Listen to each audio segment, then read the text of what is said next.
Day with world-renowned political dissident, linguist, author Noam Chomsky. He has written over 100 books, most recently on Western terrorism from Hiroshima to drone warfare. His forthcoming book, co-authored with Ilan Pappé, is titled On Palestine and will be out next month. Noam Chomsky is Institute Professor Emeritus at Massachusetts Institute of Technology, where he's taught for more than 50 years. Noam Chomsky, it's great to have you back here at Democracy Now!, and particularly in our very snowy outside but warm inside New York studio. Delighted to be here again. Well, Noam, let's start with Netanyahu's visit. He is set to make this unprecedented joint address to Congress, unprecedented because of the kind of rift it has demonstrated between the Republicans and the Democratic president, President Obama. Can you talk about its significance? For both Prime Minister Netanyahu and the hawks in Congress, mostly Republican, the primary goal is to undermine any potential negotiation that might settle whatever issue there is with Iran. They have a common interest in ensuring that there is no regional force that can serve as any kind of deterrent to Israeli and U.S. violence, the major violence in the region. And it is, if we believe U.S. intelligence, I don't see any reason not to, their analysis is that if Iran is developing nuclear weapons, which they don't know, it would be part of their deterrent strategy. Their general strategic posture is one of deterrence. They have low military expenditures. According to U.S. intelligence, their strategic doctrine is to try to prevent an attack up to the point where diplomacy can set in. I don't think anyone with a gray cell functioning thinks that they would ever conceivably use a nuclear weapon or even try to. The country would be obliterated in 15 seconds. But they might provide a deterrent of sorts, and the U.S. and Israel certainly don't want to tolerate that. They are the forces that carry out regular violence and aggression in the region and don't want any impediment to that. For the Republicans in Congress, there's another interest, namely to undermine anything that Obama, the Antichrist, might try to do. So that's a separate issue there. The Republicans stopped being an ordinary parliamentary party some years ago. They were described, I think, accurately by Norman Ornstein, very respected conservative political analyst, American Enterprise Institute. He said the party has become a radical insurgency, which has abandoned any commitment to parliamentary democracy.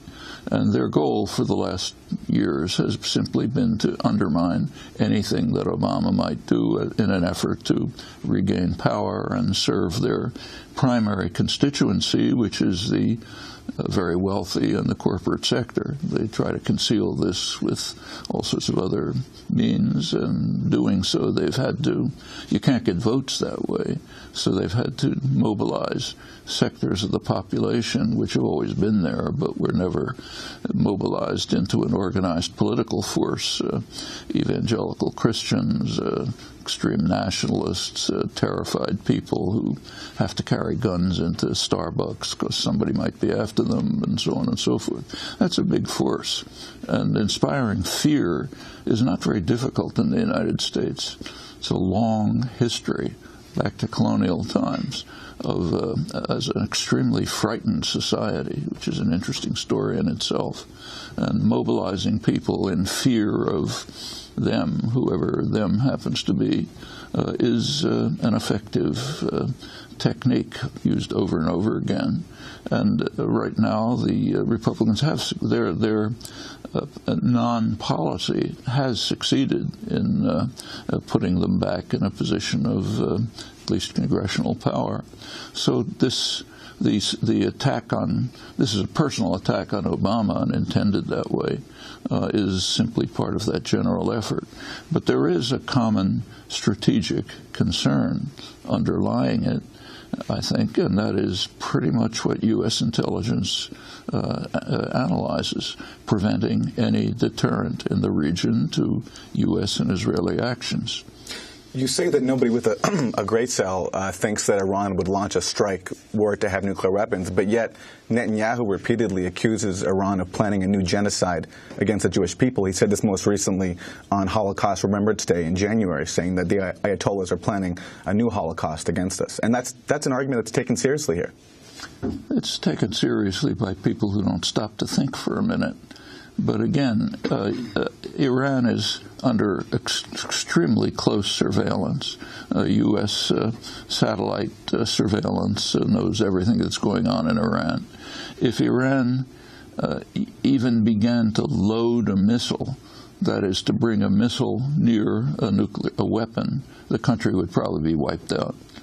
And whatever you think about the clerics, the Guardian Council, and so on, there's no indication that they're suicidal. The premise of these talks, Iran gets to enrich uranium in return for a lifting of U.S. sanctions. Do you see that as a fair parameter? Does the U.S. have the right to begin with to be imposing sanctions on Iran? Doesn't. What are the right to impose sanctions? Iran should be imposing sanctions on us. I mean, it's worth remembering when you hear the White House spokesman talk about the international community, it wants Iran to do this and that. It's important to remember that the phrase international community in U.S. discourse refers to the United States and anybody who may be happening to go along with it. That's the international community. If the international community is the world, it's quite a different story. So 1 or 2 years ago, the former non-aligned movement, it's a large majority of the population of the world, had their regular conference in Iran, in Tehran, and they once again vigorously supported Iran's right to develop nuclear power as a signer of the Non-Proliferation Treaty. That's the international community. The United States and its allies are outliers, as is usually the case. And as far as sanctions are concerned, it's worth bearing in mind that it's now 60 years since, during the past 60 years, not a day has passed without the U.S. torturing the people of Iran. It began with overthrowing the parliamentary regime and installing a tyrant, the Shah, supporting the Shah through very serious human rights abuses and terror and violence. As soon as he was overthrown, almost instantly the United States turned to supporting Iraq's attack against Iran, which was a brutal and violent attack. The U.S. provided critical support for it. It pretty much won the war for Iraq by entering directly at the end. After the war was over, the U.S. instantly supported sanctions against Iran, and though this is kind of suppressed, it's important. This is George H.W. Bush now. He was in love with Saddam Hussein. He authorized further aid to Saddam in opposition to the Treasury and others. He sent a presidential delegation, a congressional delegation to Iran. It was April 1989, headed by Bob Dole, the congressional to leader. Iraq, sent to Iraq. To Iraq, sorry. Yeah. To offer his greetings to Saddam, his friend, to assure him that he should disregard a critical comment that he hears in the American media. We have this free press thing here, and we can't shut them up. But they said they would take off from Voice of America, take off critics of their friend Saddam. He invited Iraqi nuclear engineers to the United States for advanced training in weapons production. This is right after the Iraq-Iran war, along with sanctions against Iran. And then it continues without a break up to the present. There have been repeated opportunities for a settlement of whatever the issues are. And so, for example, in, I guess it was 2010, an agreement was reached between Brazil, Turkey, and Iran for Iran to ship out its low-enriched uranium for storage elsewhere, Turkey, and in return, the West would provide the isotopes that Iran needs for its medical reactors. When that agreement was reached, it was bitterly condemned in the United States by the president, by Congress, by the media. Brazil was attacked for breaking ranks and so on. The Brazilian foreign minister was sufficiently annoyed so that he released a letter from Obama to Brazil proposing exactly that agreement, presumably on the assumption that Iran wouldn't accept it. When they did accept it, they had to be attacked for daring to accept it. It's 2012, there was to be a meeting in Finland, December, to take steps towards establishing a nuclear weapons-free zone in the region. This is an old request pushed initially by Egypt and the other Arab states back in the early 90s.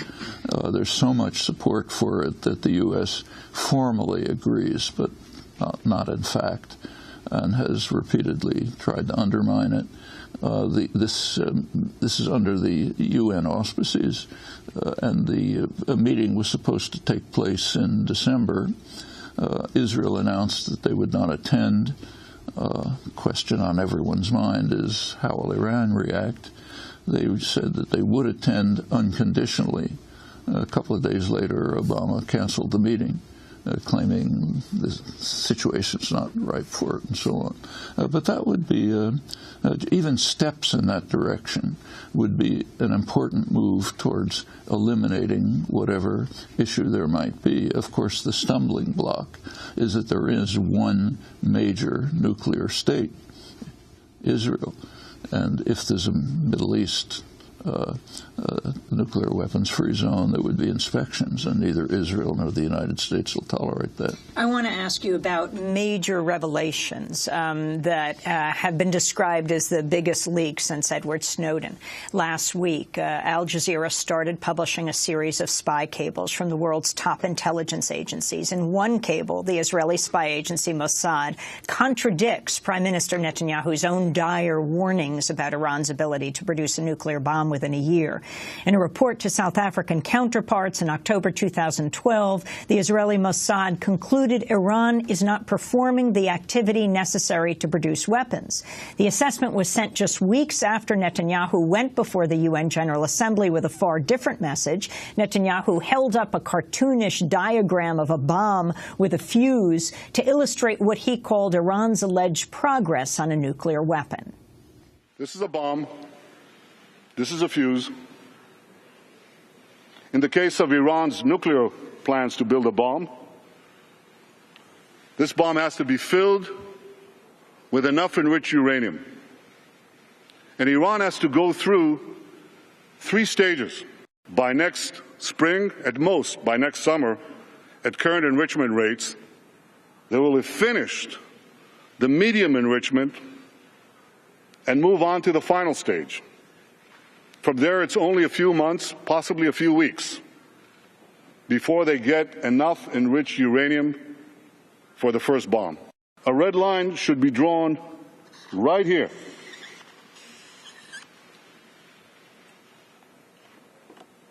Before Iran completes the second stage of nuclear enrichment necessary to make a bomb. That was Israeli Prime Minister Benjamin Netanyahu in September 2012. The Mossad assessment contradicting Netanyahu was sent just weeks after, but it was likely written earlier. It said Iran, quote, does not appear to be ready, unquote, to enrich uranium to the highest levels needed for a nuclear weapon. A bomb would require 90% enrichment, but Mossad found Iran had only enriched to 20%. That number was later reduced under an interim nuclear deal the following year. The significance of this, Noam Chomsky, Chomsky as Prime Minister Netanyahu prepares for this joint address before Congress to undermine a U.S.-Iranian nuclear deal? Well, the striking aspect of this is the chutzpah involved. I mean, Israel has had nuclear weapons for probably 50 years or 40 years. They have estimates are maybe 100, 200 nuclear weapons, and they are an aggressive state. Israel's invaded Lebanon 5 times. It's carrying out an illegal occupation, carries out brutal attacks like Gaza last summer, and they have nuclear weapons. But the main story is that if, incidentally, the Mossad analysis corresponds to U.S. intelligence analysis. They don't know if Iran is developing nuclear weapons. But I think the crucial fact is that even if they were, what would it mean? It would be, just as U.S. intelligence analyzes it, it would be part of a deterrent strategy. They couldn't use a nuclear weapon. They couldn't even threaten to use it. Israel, on the other hand, has, in fact, threatened the use of nuclear weapons a number of times. So why is Netanyahu doing this? Because he doesn't want to have a deterrent in the region. That's simple enough. If you're an aggressive, violent state, you want to be able to use force freely. You don't want anything that might impede it. Do you think this in any way has undercut the U.S. relationship with Israel, the Netanyahu-Obama conflict, that what Susan Rice has called destructive? There's undoubtedly a personal relationship which is hostile, but that's happened before. Back in around 1990, under first President Bush, James Baker went as far as Secretary of State telling Israel, we're not going to talk to you anymore. If you want to contact me, here's my phone number. And in fact, the U.S. imposed mild sanctions on Israel, enough to compel the prime minister to resign and be replaced by someone else. But that didn't change the relationship, which is based on deeper issues than personal antagonisms. And meanwhile, support for the occupation continues, so much so that during the Gaza assault, the U.S. rearmed Israel. It was kind of interesting how the U.S. rearmed Israel. The arms, it's true that the Pentagon sent more arms to Israel. They were actually running out of arms in this vicious assault against a totally defenseless population. The arms were taken from arms that the U.S. stores in Israel. They're prepositioned in Israel for eventual use by U.S. forces.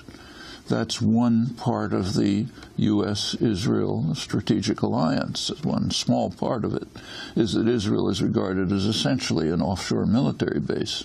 So we store preposition arms there, and some of those arms were transferred to Israeli control so that they could continue the massive destruction of Gaza, which is horrific. And one of many indications of the nature of the alliance. It's a very close alliance and deep enough. So, for example, one of the interesting leaks from WikiLeaks was a U.S. government study a Pentagon study of sites in the world that are of such high significance that we must protect them at all costs. One of them was right near Haifa. It was the Rafael Military Industries. It's one of the main producers of drones and other high-tech military equipment. And the relation, and that's one of the highest strategic sites of highest importance. And in fact, the relationship is so close that Rafael actually transferred its management offices to Washington, where the money is and the contacts are. This is it's essentially an offshore military base in many ways, also a major source for U.S. investment. high-tech investment. So Intel, for example, is setting up its major new facility for next-generation chips in Israel. Warren Buffett just bought a big Israeli company.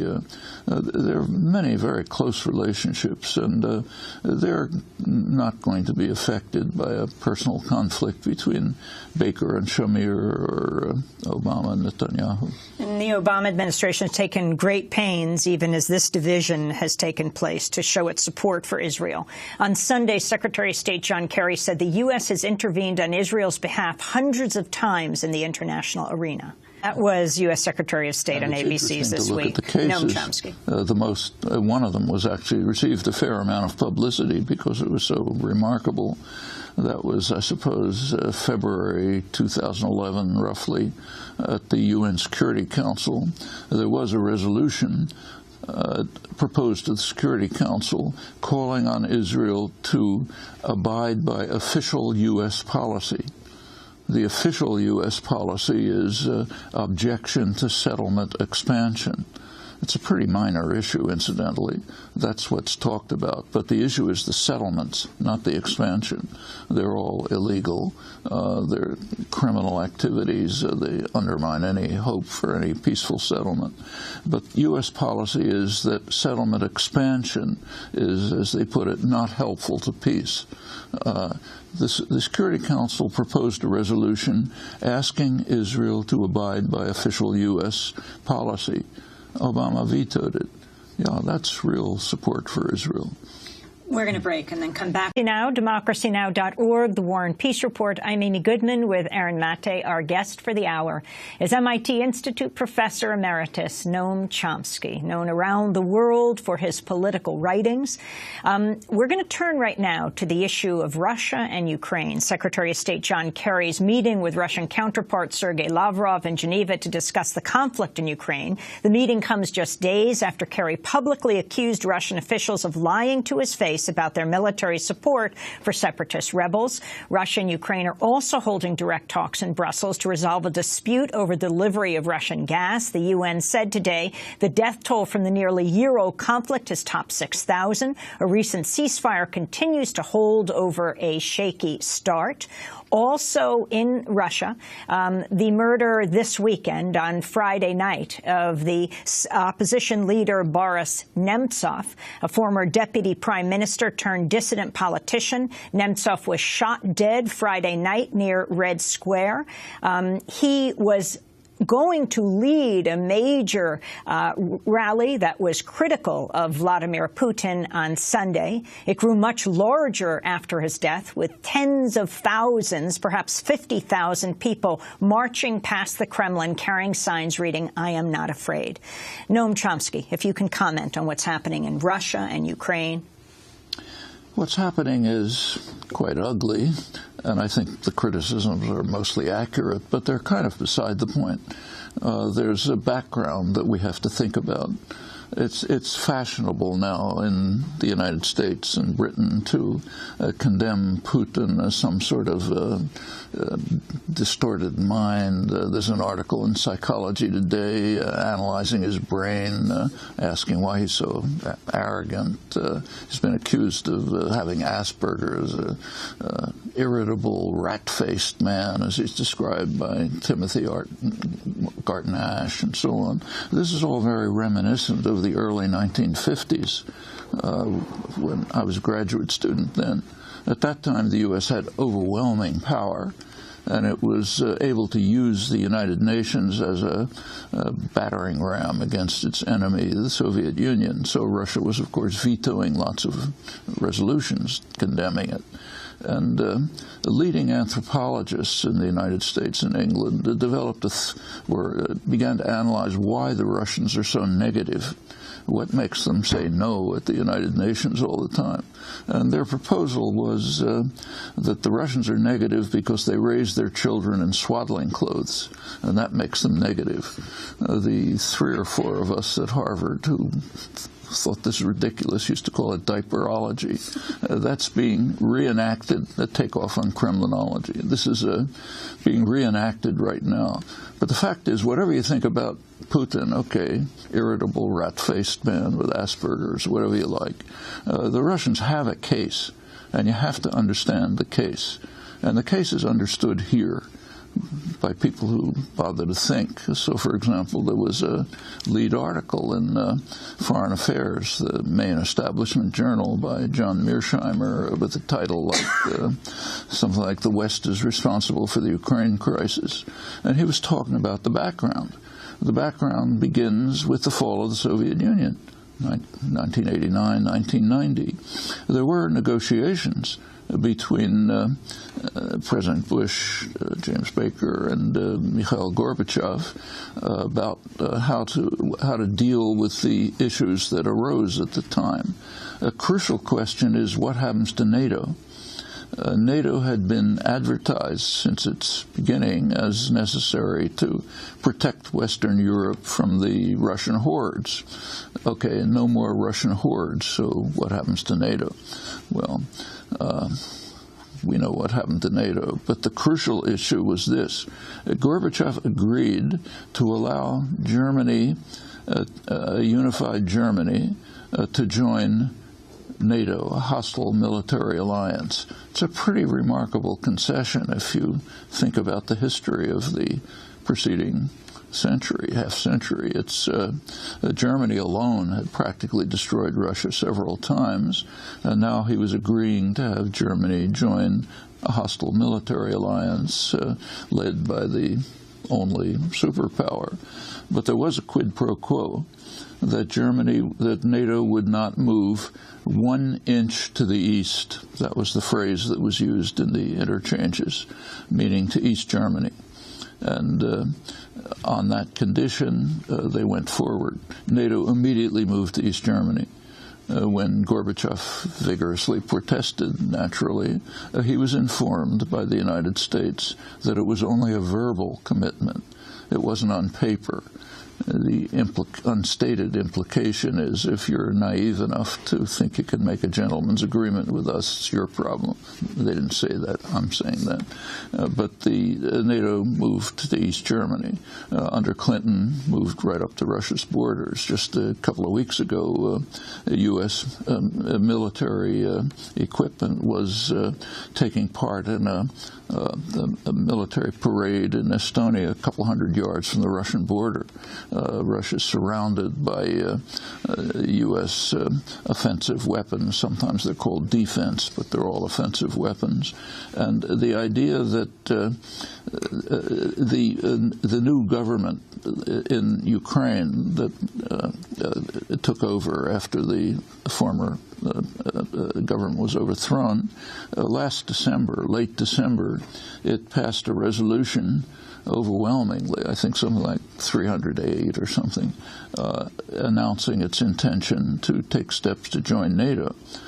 For no Russian leader, no matter who it is, could tolerate Ukraine right at the geostrategic center of Russian concerns joining a hostile military alliance. I mean, we can imagine, for example, how the U.S. would have reacted, say, during the Cold War if the Warsaw Pact had extended to Latin America and Mexico and Canada were now planning to join the Warsaw Pact. Of course, that's academic because the first step would have led to a violent U.S. response and wouldn't have gone any further. A Cuban Missile Crisis. Yeah, and it's very interesting to think about what actually happened at the Cuban Missile Crisis, which is very striking. The crucial issue at the missile crisis was the peak moment was October 26th and 27th, right at the end. Khrushchev had sent a letter to Kennedy offering to end the crisis by simultaneous public withdrawal of Russian missiles from Cuba and U.S. missiles from Turkey. These were obsolete missiles for which a withdrawal order had already been given because they were being replaced by much more lethal U.S. missiles in Polaris submarines, invulnerable submarines. So that was the offer. They would withdraw the missiles. We would withdraw obsolete missiles, which were already being replaced by more lethal ones. Kennedy refused, and his own subjective assessment, whatever that means, of nuclear war was a third to a half. That's got to be the most horrific decision in history. Khrushchev backed down, fortunately. The U.S. did secretly say that it would withdraw the obsolete missiles, of course, which didn't need any more.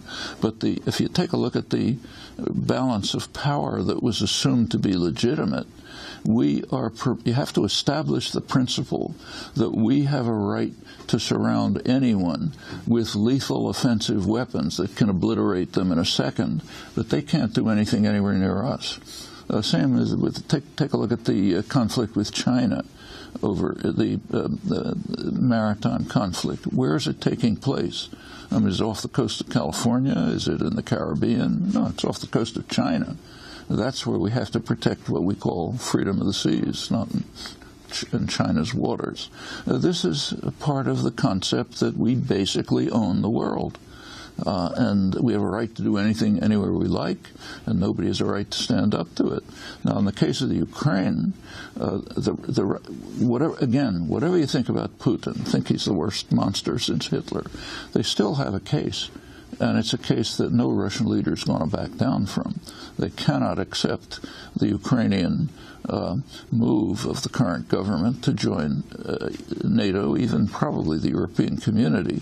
There is a very natural settlement to this issue, a strong declaration that Ukraine will be neutralized. It won't be part of any military alliance. That, along with some more or less agreed upon choices about the autonomy of regions. You can finesse it this way and that. But those are the basic terms of a peaceful settlement. But we have to be willing to accept it. Otherwise, we're moving towards a very dangerous situation. I mentioned before that the doomsday clock, famous clock of the Bulletin of American Atomic Scientists, has just been advanced to 3 minutes before midnight. That's very close. Midnight means we're finished. That is the closest it's reached since 1983. And we might remember what happened then. What happened then was that the Reagan administration, as soon as it came into office, began highly provocative actions. It wanted to probe Russian defenses. So they simulated air and naval attacks against Russia. Very publicly and openly, they wanted the Russians to know, to see how they'd respond. Well, it was a very tense moment. Pershing II missiles were being installed in Western Europe with 5 to 10 minute flight time to Moscow. Reagan had announced the so-called Star Wars program, which is called defense, but strategic analysts on all sides agree that it's a first strike weapon, what's called missile defense. It was an extremely tense period. The Russians were concerned. It was known at the time that they were concerned, but recently released Russian archives, indicate that the concern was very high. There's a recent U.S. intelligence report analyzing in detail what the reactions were, and it concludes, its words are, the war scare was real. We came close to war. And it's worse than that, because right in the 1984, right at the peak of this is when the doomsday clock was approaching midnight, right in the midst of that, Russian automated detection systems, which are much worse than ours. We have satellite detection. We can detect missiles from takeoff. They have only radar detection, line of sight. So they can only detect missiles when you can kind of see them with radar. They detected a U.S. missile attack. The protocol is for that information to be transmitted to the high command, which then launches a preventive strike. It went to a particular individual, Stanislav Petrov, He just decided not to transmit it. That's why we're alive to talk about it. We're going to have to break, then come back to Noam Chomsky. This is Democracy Now!, democracynow.org, The War and Peace Report. I'm Amy Goodman with Aaron Mate. Noam Chomsky is our guest for the hour, the world-renowned political dissident, linguist, author of over 100 books, MIT professor emeritus. Aaron. Yes, Noam. I wanted to ask you about ISIS. The big news is that Iraq is planning a major offensive to retake Mosul. It's currently launching strikes to recapture Tikrit with U.S. support. My question is about the effectiveness of the U.S. strategy. To what extent is the U.S. constrained by its own policies in terms of the effectiveness of defeating ISIS? Constraints in terms of its ties to Saudi Arabia and its refusal to engage with Iran and groups like Hezbollah, which have been effective in fighting ISIS. It's Patrick Coburn, who's done by far the best reporting on this, describes it as an Alice in Wonderland strategy. The U.S. wants to destroy ISIS, but it's opposing every force that's fighting ISIS. So the main state that's opposed to ISIS is Iran. They support the Iraqi government, the Shiite government, but Iran is, on our enemies list. Probably the main ground forces fighting ISIS are the PKK and its allies, which are on the U.S. terrorist list. That's both in Iraq and in Syria.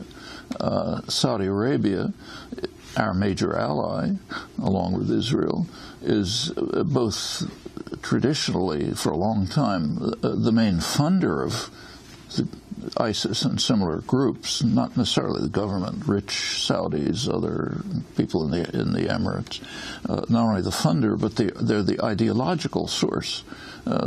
Saudi Arabia is dominated by an extremist, fundamentalist version of Islam, Wahhabi doctrine, and ISIS is an extremist offshoot of the Wahhabi doctrine.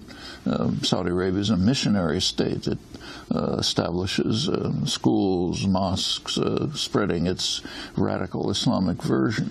So they're our ally. Our enemies are those who are fighting ISIS. And it's more complex. ISIS is a monstrosity. There's not much doubt about that. It didn't come from nowhere. It's one of the results of the U.S. Hitting a very vulnerable society, Iraq, with a sledgehammer, which elicited sectarian conflicts that had not existed. They became very violent. U.S. violence made it worse. We are all familiar with the crimes. Out of this came lots of violent, murderous forces. ISIS is one, but the Shiite militias are not that different. They're carrying out, they're the kind of the, when they say the Iraqi army is attacking, it's probably mostly the Shiite militias with the Iraqi army in the background. I mean, the way the Iraqi army collapsed is an astonishing military fact. This is an army of, I think, 350,000 people, heavily armed by the United States, trained by the United States for 10 years. A couple of thousand guerrillas showed up, and they all ran away. The generals ran away first, and the soldiers didn't know what to do. They ran away after them. We have 20 seconds. We have 20 seconds. Well, now, there's basically the effect. It's hard to see how Iraq can even be held together at this point. It's been devastated by U.S. sanctions, the war, the atrocities that followed from it. The current policy, whatever it is not very likely to even patch up, put Band-Aids on the cancer. We're going to have to leave it there, but we'll continue this discussion tomorrow on Democracy Now! Our guest, Noam Chomsky, Institute Professor Emeritus of the Massachusetts Institute of Technology. Some of the headlines. This is Democracy Now!, democracynow.org, The War and Peace Report. I'm Amy Goodman. Today, part 2 of our discussion with Noam Chomsky, the world-renowned political dissident, linguist, and author, Institute Professor Emeritus at Massachusetts Institute of Technology, where he's taught for more than half a century.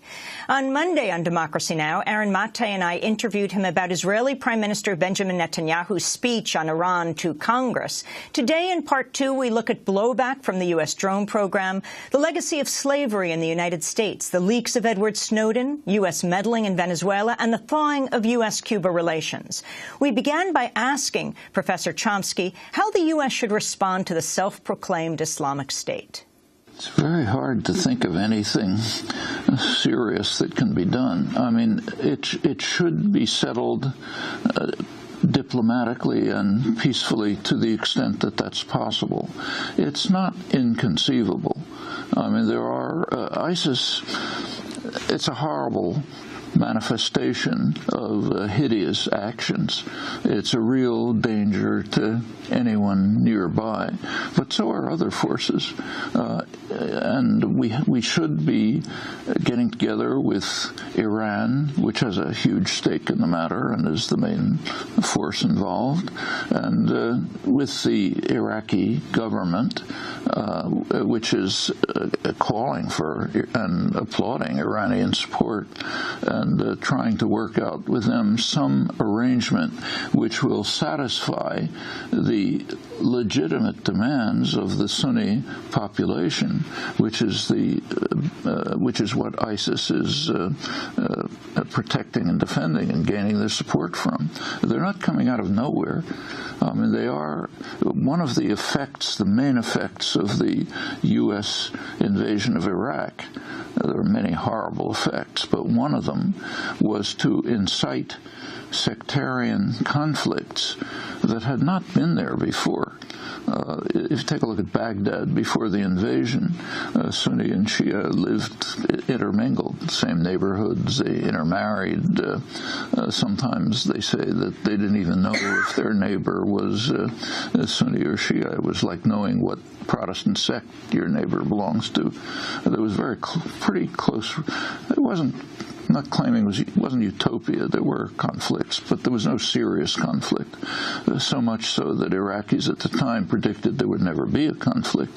Well, within a couple of years, it had turned into a violent, brutal conflict.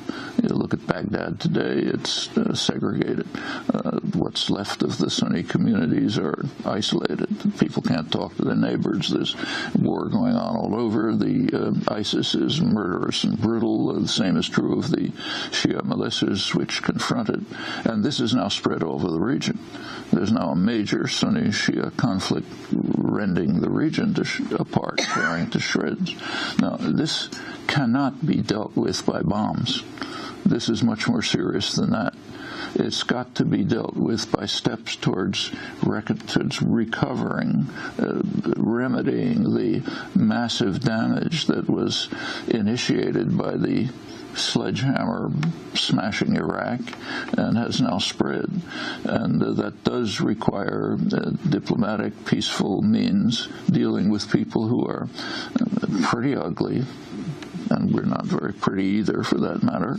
But this just has to be done. Exactly what steps should be taken, it's hard to say. There are people whose lives are at stake, like the Assyrian Christians, the Yazidi, and so on. Apparently, the fighting that protected we don't know a lot, but it looks as though the ground fighting that protected the Yazidi largely was carried out by PKK, the Turkish guerrilla group that's fighting for the Kurds in Turkey, but based in northern Iraq. And they're on the U.S. terrorist list. We can't hope to have a strategy that deals with ISIS while opposing and attacking the group that's fighting them. Just as it doesn't make sense to try to have a strategy that excludes Iran, the major state that's supporting the Iraq in its battle with ISIS. What about the fact that so many of those who are joining ISIS now, and a lot has been made of the young people, young women and young men who are going into Syria through Turkey? I mean, Turkey is a U.S. ally. There is a border there. They freely go back and forth. That's right. And it's not just young people. One thing that's pretty striking is that it includes people with educated people, doctors, professionals, and others.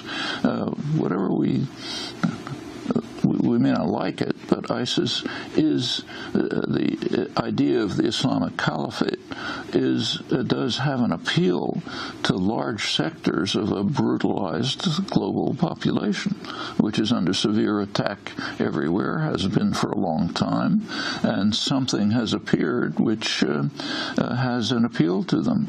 And that can't be overlooked if we want to deal with the issue. We have to ask, what's the nature of the appeal? Why is it there? How can we accommodate it and lead to some, if not at least amelioration of the murderous conflict and maybe some kind of settlement? You can't ignore these factors if you want to deal with the issue. I want to ask you about more information that's come out on the British man who is known as Jihadi John, who appears in the Islamic State beheading videos. Mohammed Emwazi has been identified as that man by British security. They say he's a 26-year-old born in Kuwait who moved to the UK as a child and studied computer science at the University of Westminster. The British group Cage said he faced at least 4 years of harassment, detention, deportations, threats, and attempts to recruit him by British security agencies, which prevented him from leading a normal life. Emwazi approached Cage in 2009 after he was detained and interrogated by the British intelligence agency, MI5, on what he called a safari vacation in Tanzania. In 2010, after Emwazi was barred from returning to Kuwait, he wrote, quote, "I had a job waiting for me and marriage to get started, but now I feel like a prisoner, only not in a cage, in London."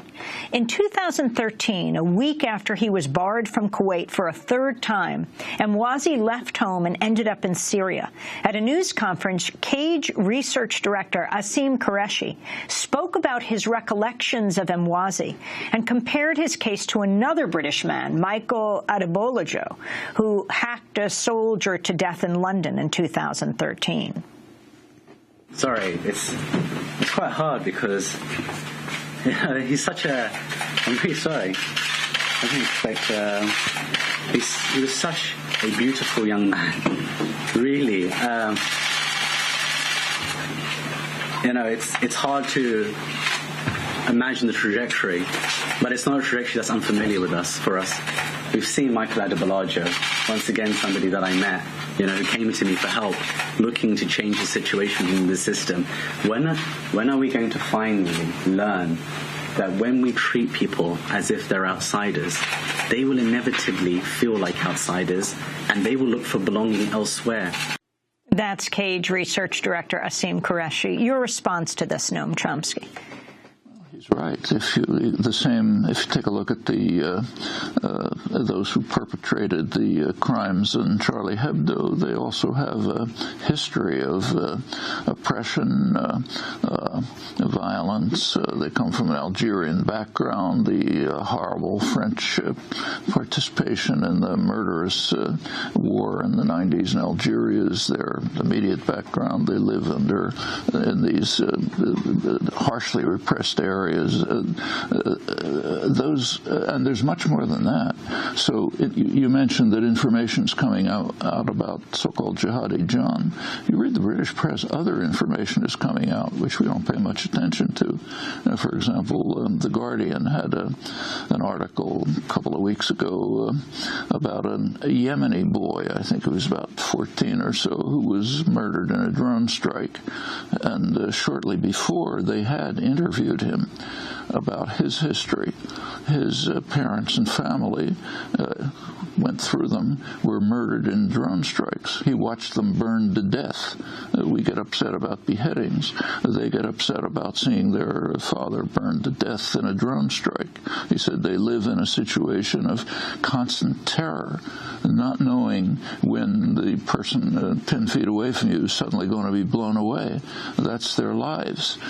People like those who live in the slums of around Paris, or in this case, a relatively privileged man under pretty harsh repression in England. They also know about that. We may choose not to know about it, but they know. When we talk about beheadings, they know that in the U.S.-backed Israeli attack on Gaza, at the points where the attack was most fierce, like the Shafaya neighborhood, people weren't just beheaded. Their bodies were torn to shreds. People came later trying to put the pieces of the bodies together to find out who they were. These things happen too, and they have an impact. All of this has an impact, along with what was just described. And if we seriously want to deal with the question, we can't ignore that. That's part of the background of people who are reacting this way. You spoke before about how the U.S. invasion set off the Sunni-Shia conflict in Iraq, and out of that came ISIS. I wonder if you see a parallel in Libya, where the U.S. and NATO had a mandate to stop a potential massacre in Benghazi, but then went much further than a no-fly zone and helped topple Gaddafi. And now, 4 years later, we have ISIS in Libya, and they're beheading Coptic Christians, Egypt now bombing, and with the U.S. debating this expansive war measure, Libya could be next on the U.S. target list. Well, that's a very important analogy. What happened is, as you say, there was a claim that there might be a massacre in Benghazi, and in response to that, there was a UN resolution which had several elements. One, a call for a ceasefire and negotiations, which apparently Gaddafi accepted. Another was a no-fly zone, to stop attacks in Benghazi. The three traditional imperial powers, Britain, France, and the United States, immediately violated the resolution. No diplomacy, no ceasefire. They immediately became the air force of the rebel forces, and in fact, the war itself had plenty of brutality, with violent militias, attacks on Africans living in Libya, all sorts of things. The end result is just to tear Libya to shreds. By now, it's torn between two major warring militias, many other small ones. It's gotten to the point where they can't even export their main export oil. It's just a disaster, total disaster. That's what happens when you strike vulnerable systems, as I said, with a sledgehammer. All kind of horrible things can happen. In the case of Iraq, it's worth recalling that there had been almost a decade of sanctions which were brutally destructive.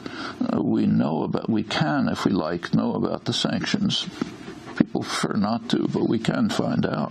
There was a sort of humanitarian component of the sanctions, so-called. It was the Oil for Peace program, instituted when the reports of the sanctions were so horrendous, hundreds of thousands of children dying and so on, that it was necessary for the U.S. and Britain to institute some humanitarian part. That was directed by prominent, respected international diplomats, Dennis Halliday, who resigned, and Hans von Sponeck.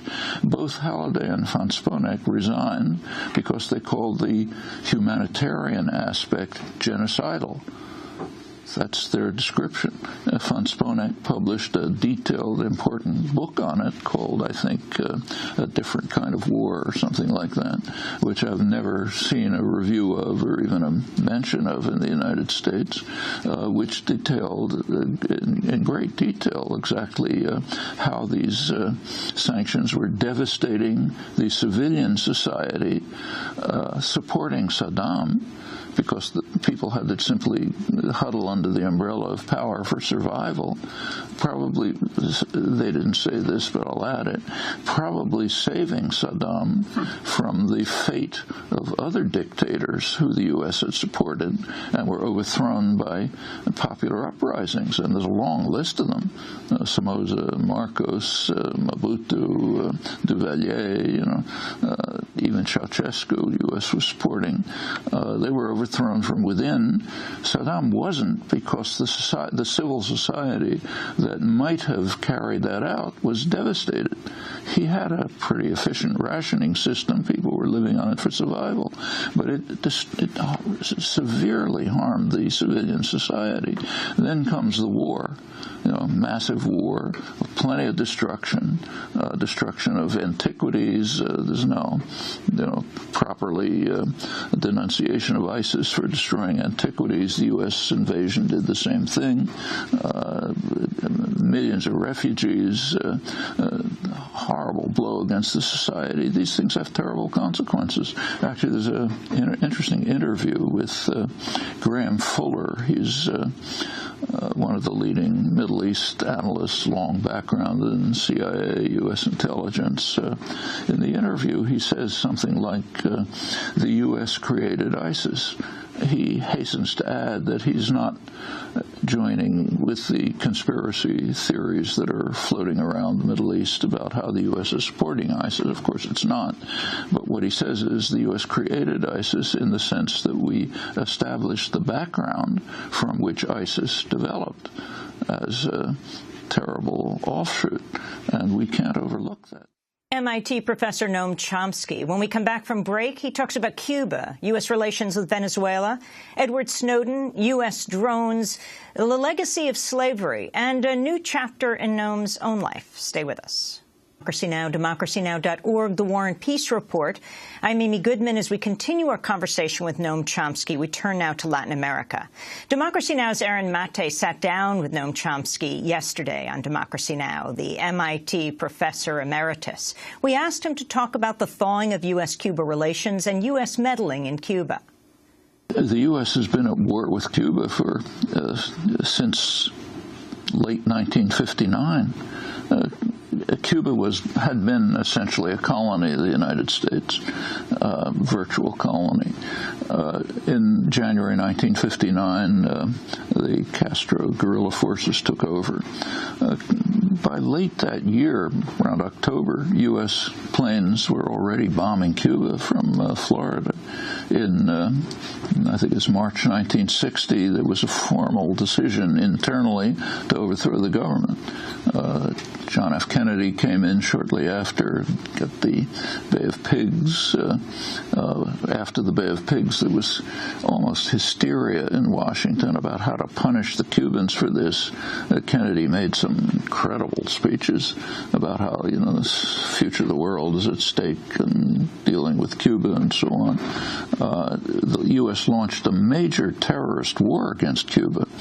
We kind of downplay it, and what you get reported is CIA attempts to kill Castro. Bad enough, but that was a very minor part of it. Major terrorist war. It's part of the background for the missile crisis, which almost led to a terminal nuclear war. Right after the crisis, the terrorist war picked up again. Meanwhile, the sanctions have been very harsh sanctions against Cuba, right from the Eisenhower regime, picked up, extended by Kennedy, extended further under Clinton, who actually outflanked Bush from the right on extending the sanctions. The world has been totally opposed to this. The votes at the General Assembly, you can't do it at the Security Council because the U.S. vetoes everything, but at the General Assembly the votes are just overwhelming. I think the last one was 182 to 2, U.S. and Israel. And sometimes they pick up Papua or something like that. This has been going on year after year. The U.S. is utterly isolated. Not just on this issue, many others. And finally, notice that Obama didn't end the sanctions. In fact, he didn't even end the restrictions, many of the restrictions on travel and so on. They made a mild gesture towards moving towards normalization of relations. That's presented here. The way it's presented here is we have to test Cuba to see if as Obama put it, our efforts to improve the situation in Cuba have failed. Right. Big efforts to improve the situation. Terrorism, sanctions. The sanctions are really incredible. So if say, Sweden was sending medical equipment somewhere which had Cuban nickel in it, that had to be banned. Things like that. And terrorism, you mean? Terrorism it went on into the 90s. The worst part was under Kennedy, then picked up again in the late 70s and so on. Major terrorists are provided refuge in Florida. The late Bosch is one, Orlando Bosch, the Posada is another. You remember there was something called the Bush Doctrine, Bush II. A country that harbors terrorists is the same as the terrorists themselves. That's for others, not for us. We harbor them and also support their activities.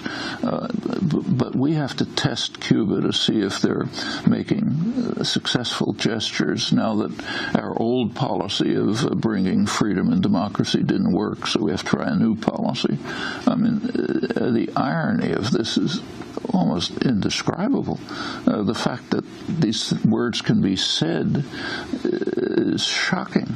It's a sign of, again, a failure to reach a minimal level of civilized awareness and behavior. But the steps, I mean, it's good. It's good that there are small steps being taken. It's interesting to see what the Cuban intellectual community. There is a dissident intellectual community in Cuba. How they've been reacting to it. Actually, there's an interesting article about it by my daughter, Avi Chomsky, who's a Cuba specialist. But we don't look at that. We don't hear what they're saying. What are they saying? What they're saying is approximately what I was just saying. It's a good step that the U.S. is beginning to move, but they've got to begin to face up to the reality of what's been happening, which is that the U.S. has been attacking Cuba. And the primary reason probably for Obama's slight moves are that the U.S. was becoming completely isolated in the hemisphere. It's not just that the world is opposed, the hemisphere is opposed. And that's a remarkable development. Speaking of Latin America overall, I wanted to turn to the latest that's happening in Venezuela and with U.S.-Venezuelan relations. Venezuela has announced the arrest of an unspecified number of Americans on charges of espionage, at least some of whom have reportedly been released and left the country. Speaking at a rally, the Venezuelan president, Nicolás Maduro, said the suspects were trying to stoke anti-government political sentiment. We've detected activity, and we have captured some U.S. citizens in undercover activities, in hidden activities, espionage, trying to win over people in towns along the Venezuelan coast, trying to win over people in some neighborhoods. In Táchira, we captured a pilot of a U.S. plane of Latin origin with all sorts of documentation. President Maduro also announced new restrictions on the number of U.S. diplomats allowed in Venezuela and rule changes that will subject Americans to the same visa requirements Venezuelans face in the United States. President Maduro has also unveiled a list of American politicians barred from entering Venezuela in response to U.S. sanctions against Venezuelan officials last year. Maduro has repeatedly accused right-wing opponents of fomenting a coup with U.S. support. Now, the White House has denied the charges, but said last week it's considering tools to, quote, steer the Venezuelan government in the direction they should be headed, unquote. Professor Noam Chomsky, your response. What's happening?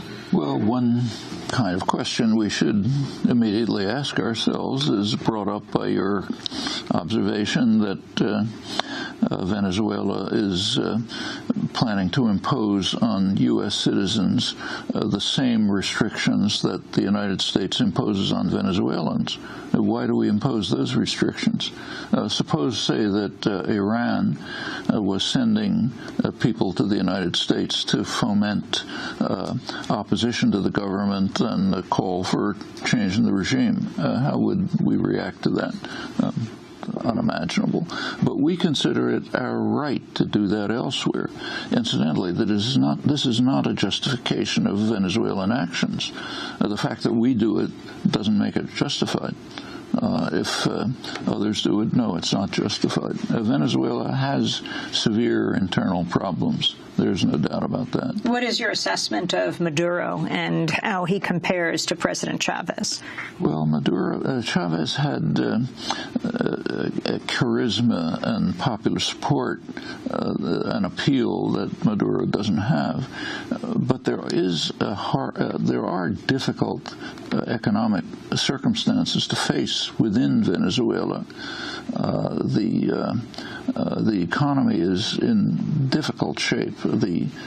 During the Chavez years, there were progress in many areas, but there was no success in moving Venezuela away from a strictly oil-based economy. There was very little in the way of diversification of the economy, the development of agriculture, development of industry, and so on, and that's a pretty weak reed for an economy to rest on. It's not a successful development program, and that's now showing up. There were inflation problems.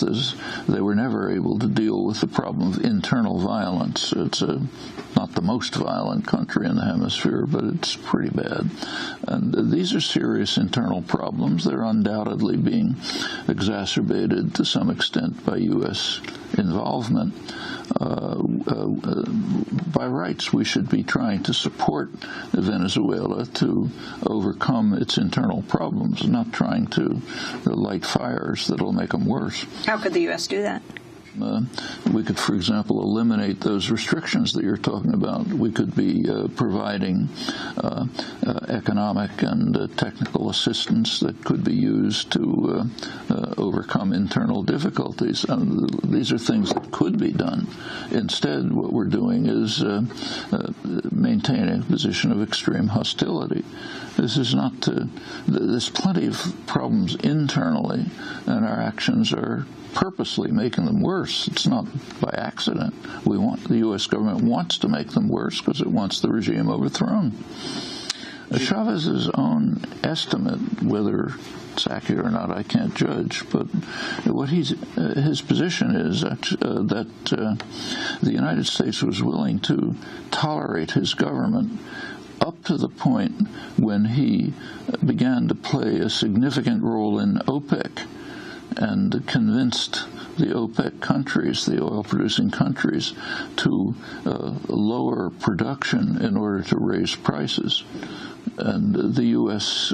was strongly opposed to that, and what he says is that's when the U.S. government turned against him, openly backed the 2002 coup, which briefly overthrew the government and continued subversive activities. That's his judgment. MIT professor Noam Chomsky. Coming up, he talks about Edward Snowden, drone warfare, the legacy of slavery in the United States, and Noam's new love. All that and more coming up. Rodriguez and Luis Eduardo Alte here on Democracy Now!, democracynow.org, The War and Peace Report. I'm Amy Goodman with Aaron Mate. We're spending the hour with MIT professor, author, and activist Noam Chomsky. We sat down with him Monday. I asked him about the significance of the leaks by National Security Agency whistleblower Edward Snowden and whether he should be allowed to return to the United States without facing any charges. He should be welcomed as a person who carried out the obligations of a citizen. He informed American citizens of what their government is doing to them. That's exactly what a person who has real patriotism, not the flag-waving type, but real patriotism would do. So he should be honored, not just allowed back. It's the people in the government who should be on trial, not him. I was talking to a friend who was saying, when you talk about Edward Snowden, what about the issues of terrorism and having to spy on those who might want to hurt others? If they want to, first of all, it's we can raise this question, but it's academic because they are not preventing terrorism. You recall when the Snowden revelations came out, the immediate reaction from the government, highest level, Keith Alexander, others, was that these NSA programs had stopped, I think they said 54 or so acts of terror. Gradually, when the press started asking questions, it was whittled down to about 12. Finally, it came down to 1, and that act of terror was a man who had sent, I think, $8,500 to Somalia. That's the yield of this massive program. So, and it is not intended to stop terrorism. It's intended to control the population. That's quite different. You have to be very cautious in accepting claims by power systems. They have no reason to tell you the truth. And you have to look and ask, well, what is the truth? And this system is not a system for protecting terrorism. Actually, you can say the same about the drone assassination program. That's a global assassination program, far and away the worst act of terror in the world.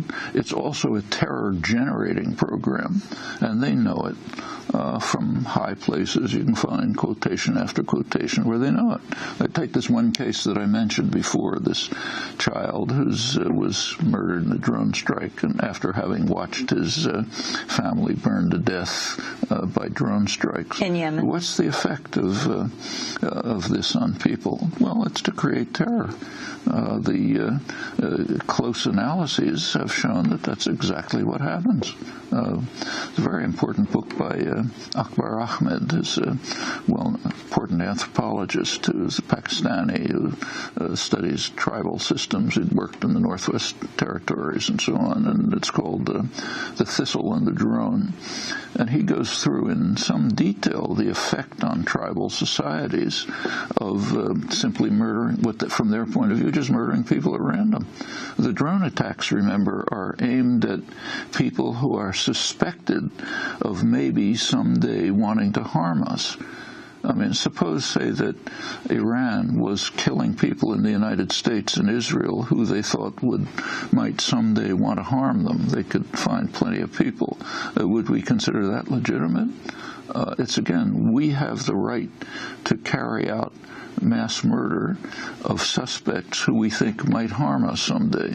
Now, how does the world look at this? How do the people look at this in this village where this child was, who said that they're terrorized by constant drone strikes all over northwest Pakistan? That's true now. It's over most of the world.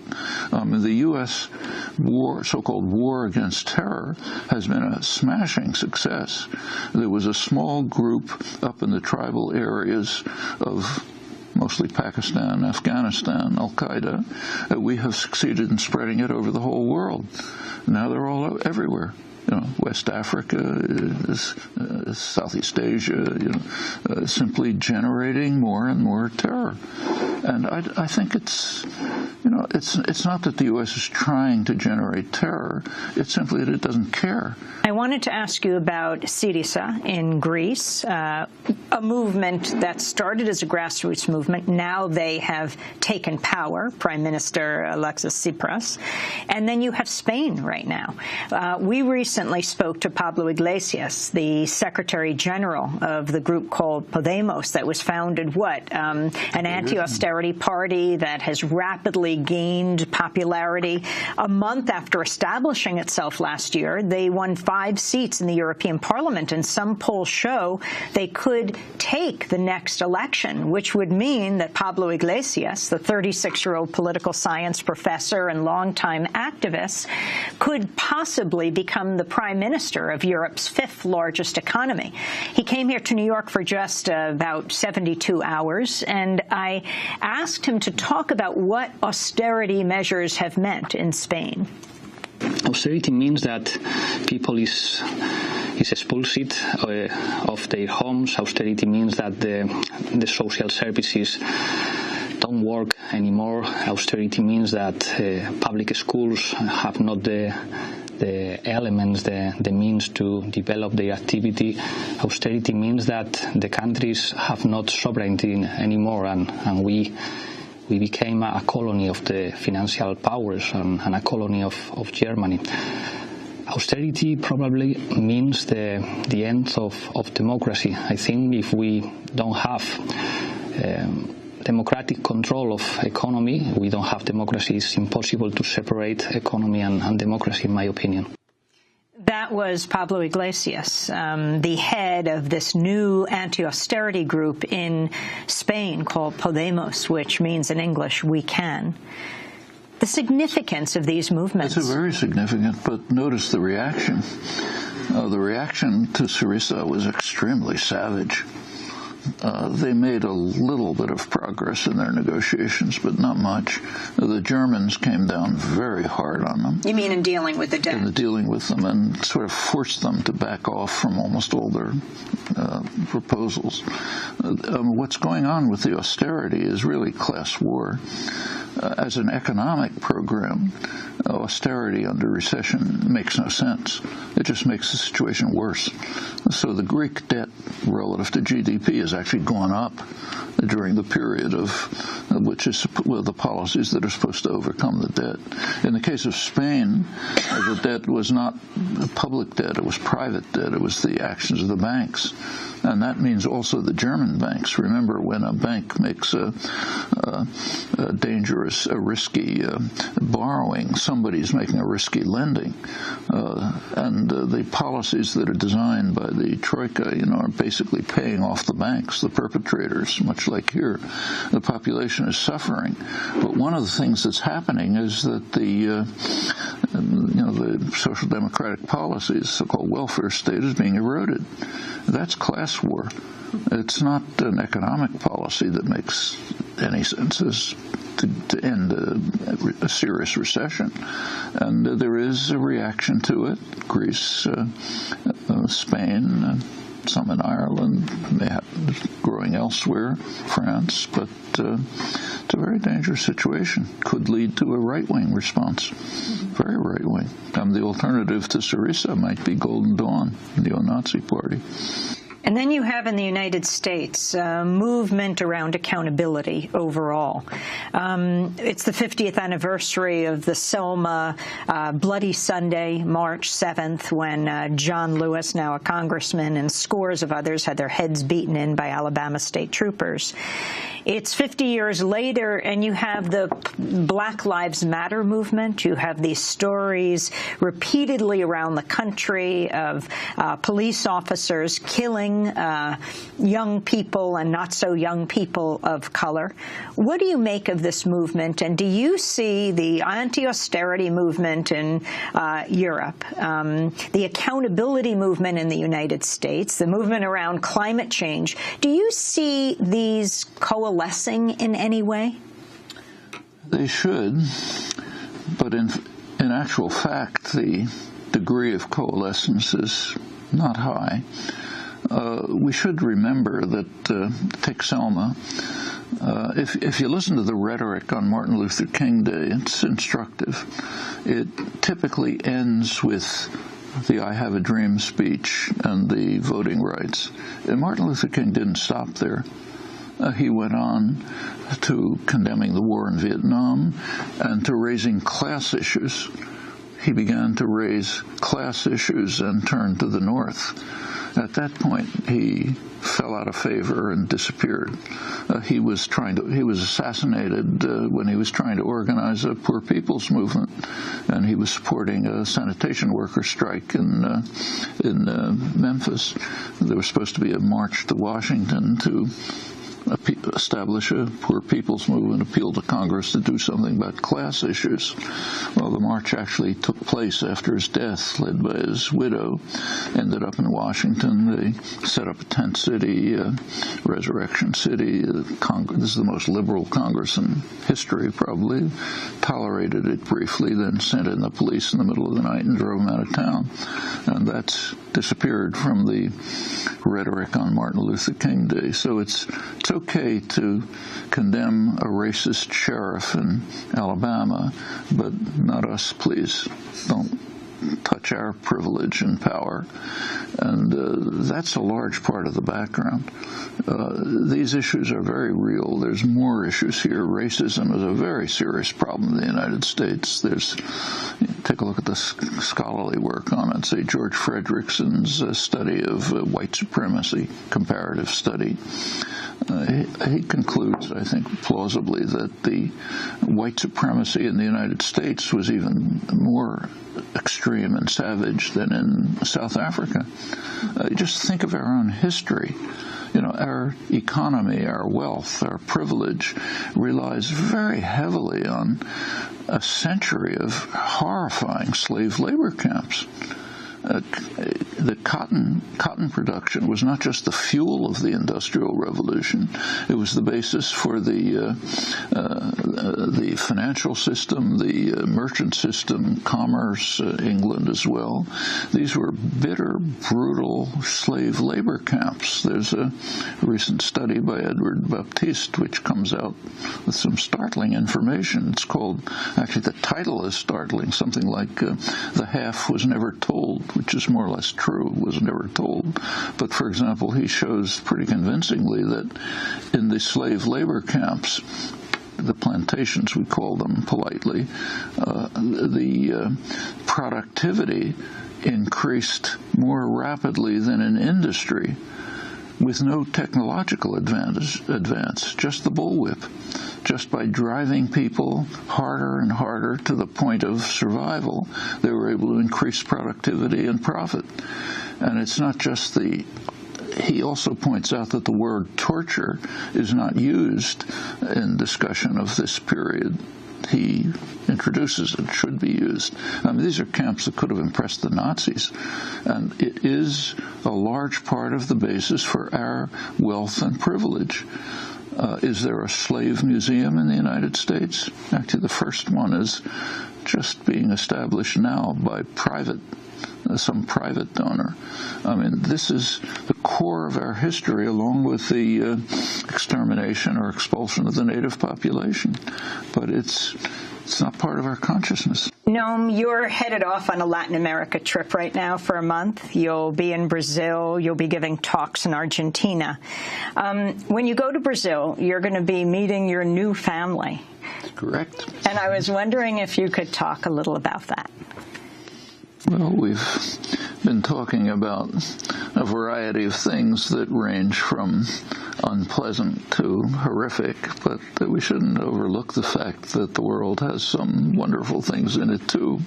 And I got a unexpected, wondrous gift from Brazil that fell into my arms not long ago. We're now about to celebrate our first anniversary and off to Brazil to meet Valeria's family.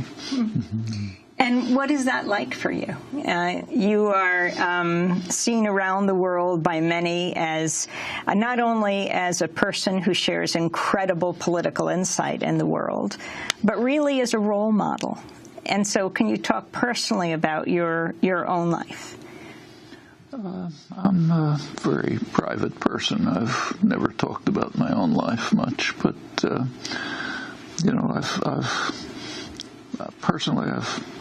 I've been very fortunate in my life. There have been tragedies. There have been wonderful things, and Valeria's sudden appearance is one of those wonderful things. You said after your first wife, Carol, died, that life without love is empty. Something along those lines.